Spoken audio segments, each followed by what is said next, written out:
Did you know Didier Drogba helped end a civil war? Didier Drogba was born in Ivory Coast and grew up in a poor neighborhood called Abidjan. In 2004, he was signed by Chelsea for £24 million. During his 9 years with the club, he scored over 160 goals and helped them win numerous titles. But Drogba's impact off the field has been far more impressive than his achievements on the pitch. In 2002, a civil war erupted in Ivory Coast and the country became extremely divided by the North and South regions. The war claimed the lives of over 4,000 Ivorians and left millions displaced.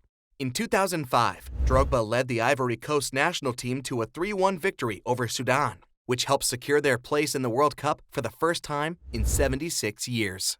After the match, the team gathered in the locker room and were surrounded by journalists. In the midst of the celebrations, Drogba was given a microphone and was recorded live on national TV. In that moment, Drogba begged and pleaded for peace throughout the country. He expressed that the national team was made up of players from all regions, and his success on the field proved that all Ivorians can coexist and play together peacefully. He asked for both sides to lay down their weapons and hold a ceasefire.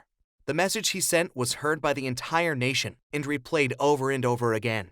A week later, the serving president, Laurent Gbagbo, issued a ceasefire and publicly expressed this hope that Ivorian football could become an example of national unity.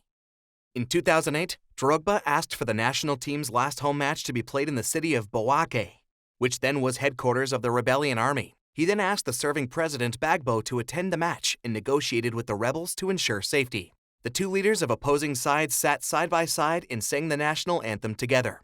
They both watched and cheered as their national team defeated Madagascar 5-0. That match inspired pride amongst all the Ivorians and was seen as a symbol of unity once again.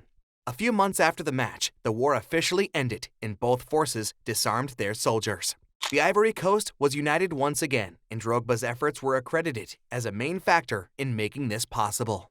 In addition to this, he also founded the Didier Drogba Foundation, which supports health and education projects in Ivory Coast and other African countries. The foundation has funded the construction of hospitals, schools, clinics, and has helped thousands of people access vital healthcare and education services. His story shows that with determination and a commitment to helping others, anyone can achieve great things.